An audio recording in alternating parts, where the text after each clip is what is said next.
Welcome to the Home Business Podcast with Richard Captain Henderson, publisher of Home Business Magazine, and Sherilyn Colleen, managing editor.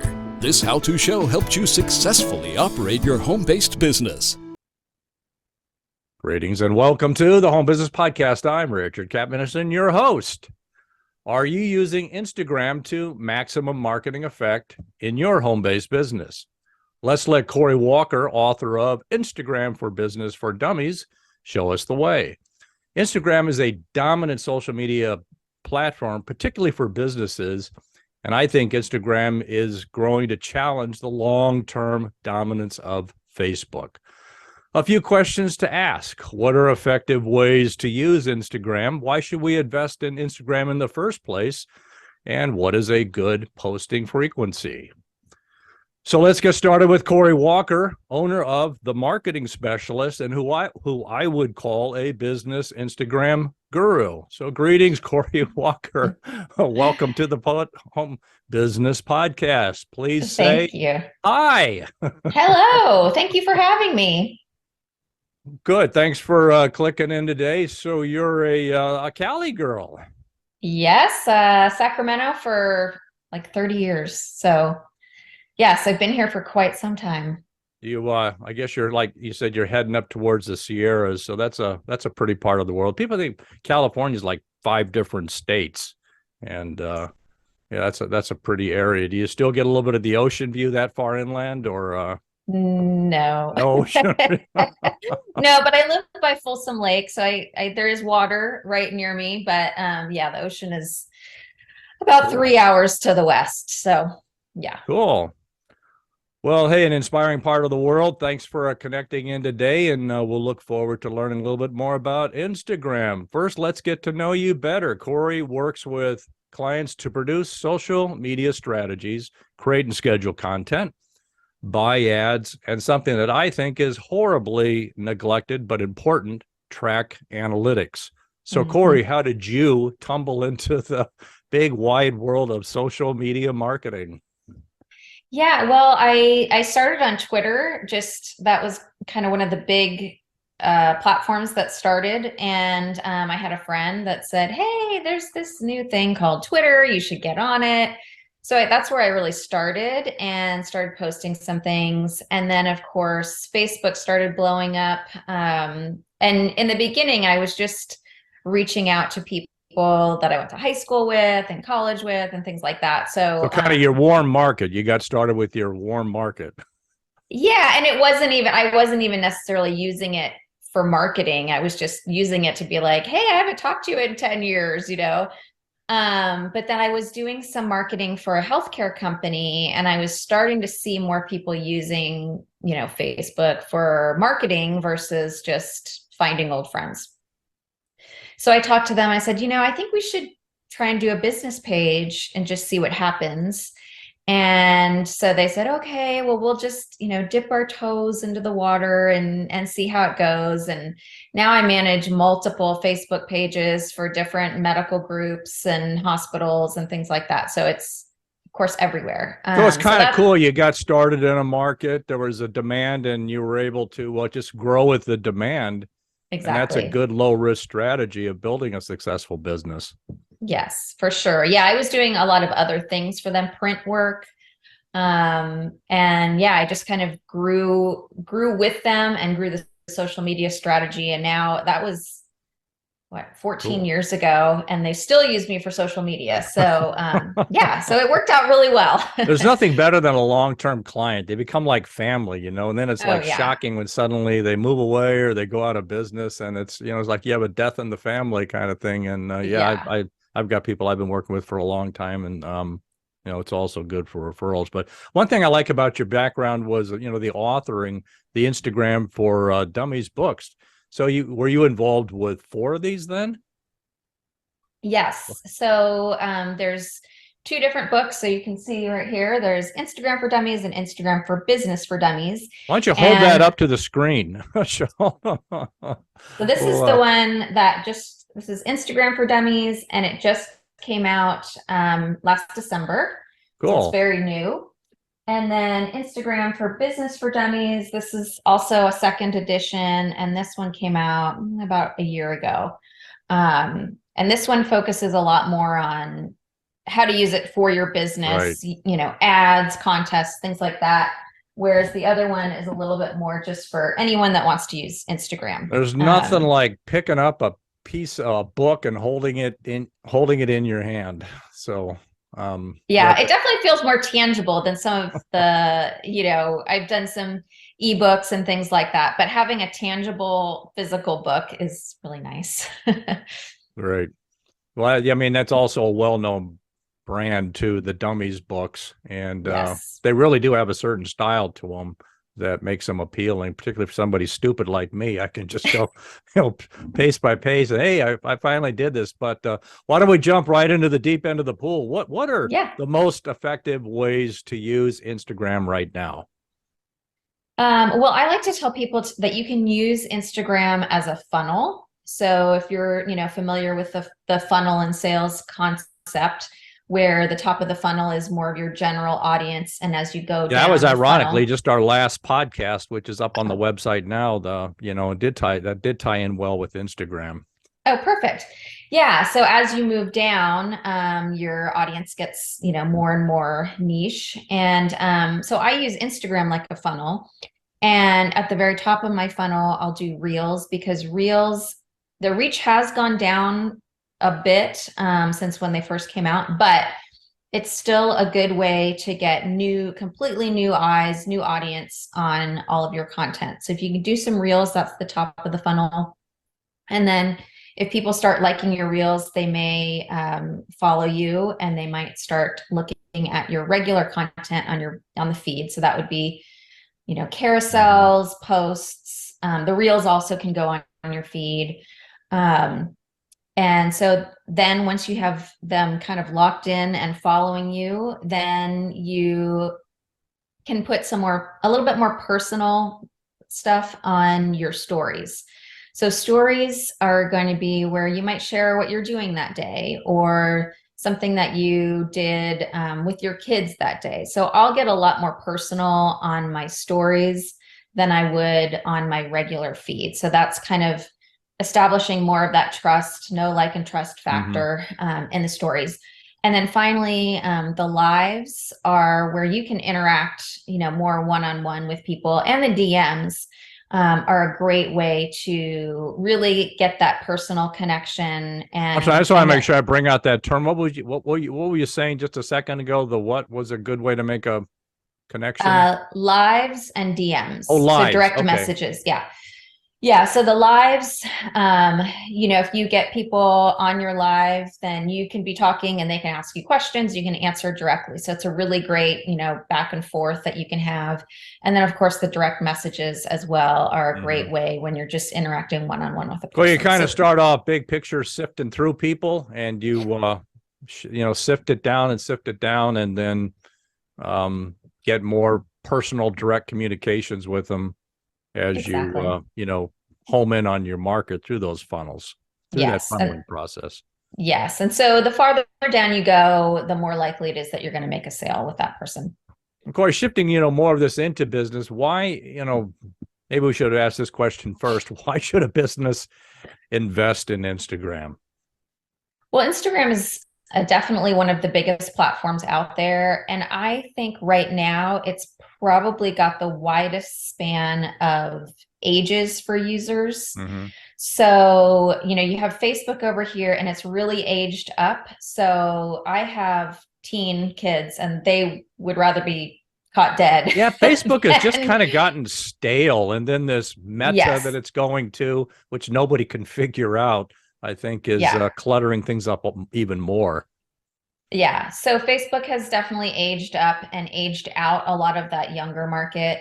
And then TikTok has the, the young market, but it's still not skewed. It's growing up, and it's growing some older users for sure, but it's not going to capture as many of the, upper ages.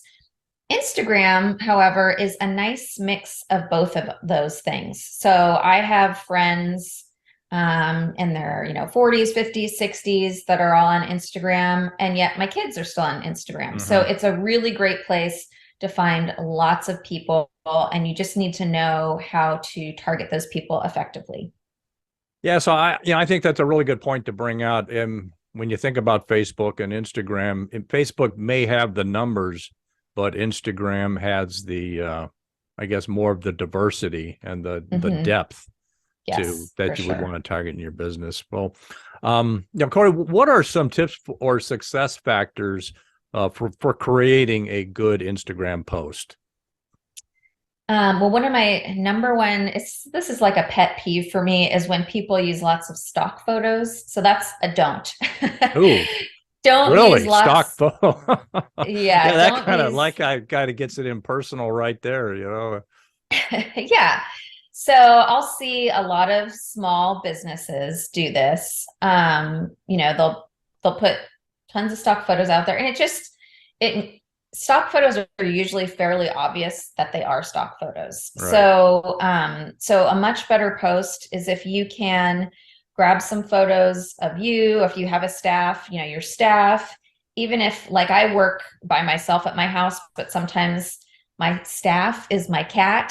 So I might, have just a funny picture of my cat by my computer or something. So, so make it more personal so that people connect with you versus some, stock photo that was taken maybe 10 years ago. Okay. So that's one thing. Targeting is good. So talk to whoever you're trying to target, write that post for them. So if your audience, say, is new moms, then pick a new mom in your head, name her Sarah, whatever, and think of all the things that Sarah would like and write the post to Sarah so that you get more of that type of person if that's who you're trying to target. The other thing that's working really well right now for me and for a lot of people are doing carousels. So instead of doing just one static post, do a carousel that can be up to 10 different images. It's really good if you're trying to outline a process for someone. So that would kind of tie in pretty well for marketing, maybe marketing something where you have it on a carousel. Yeah. So you might say, like, if you're a yoga instructor, like my 5 top yoga moves for stretch, I don't know, whatever, like top 5 tips of something, top 10 tips, or it's a great way to tell a story. So if you want someone to continue with this whole story, then you just, kind of dribble it out on the carousel. And the nice thing is that every time someone swipes through, you're telling Instagram that you've received another positive response. So it's more likely that your post is going to be seen because it's getting all these positive responses of people scrolling through. Also, the scrolling through process can help with some positive responses and help boost the popularity of the post. Yeah, exactly. Okay. Exactly. The other thing, I still believe in hashtags. So some people are like, hashtags don't work. I can tell you, and I know this because a lot of my other social media marketing friends, I'll tell you that hashtags still work. You can still use up to 30. I usually don't use quite that many, but yeah, using hashtags and making sure that they are localized if you are local. So for example, I get lots of realtors that ask for my help, and a lot of times they'll have like hashtag realtor or something very generic. But you got to personalize it though. Yeah, well, you have to localize it too. So that's what I mean is making it more local then. Yeah. So you might want to say, Sacramento realtor, or, wherever your location is, really drilling that down.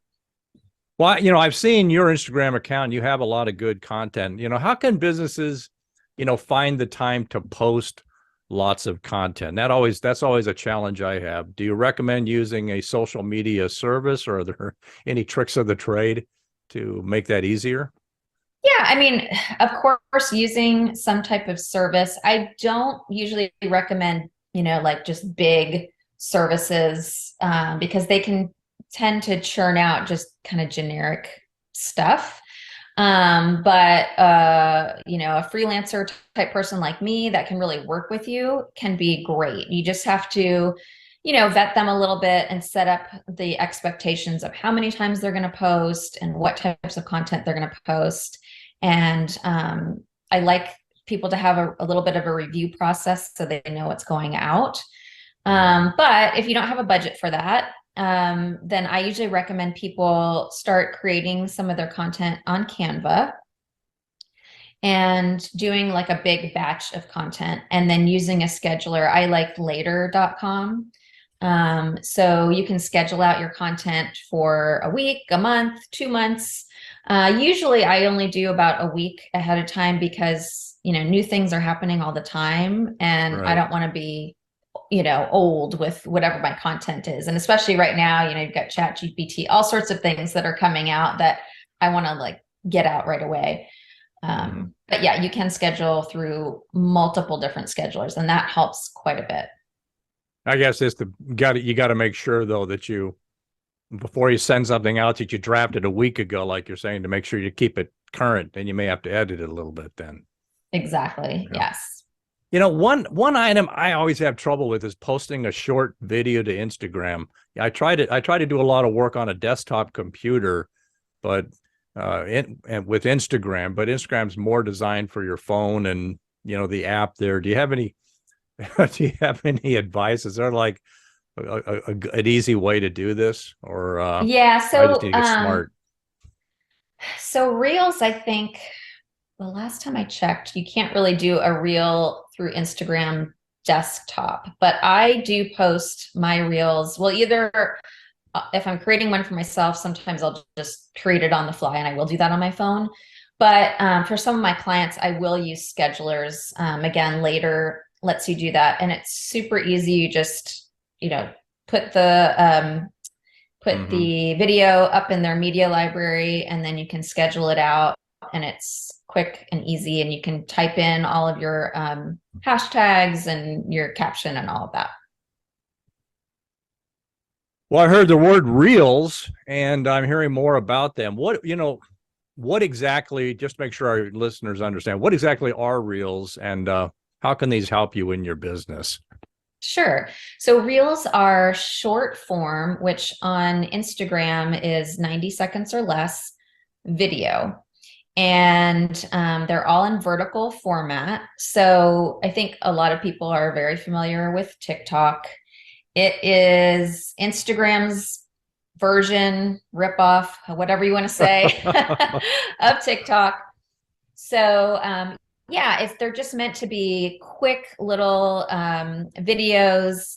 And that's why I like to use them top of funnel. They're supposed to kind of grab someone's attention and draw them in to see if they want more information from you. So I want to bring out a really good point. What you're saying is a good way to look at reels is one of the things you always have at the top is something to initially attract people's attention. Yes. And a good reel will have a hook in the beginning to get people in there. And then, share some basic information and then have a call to action at the end.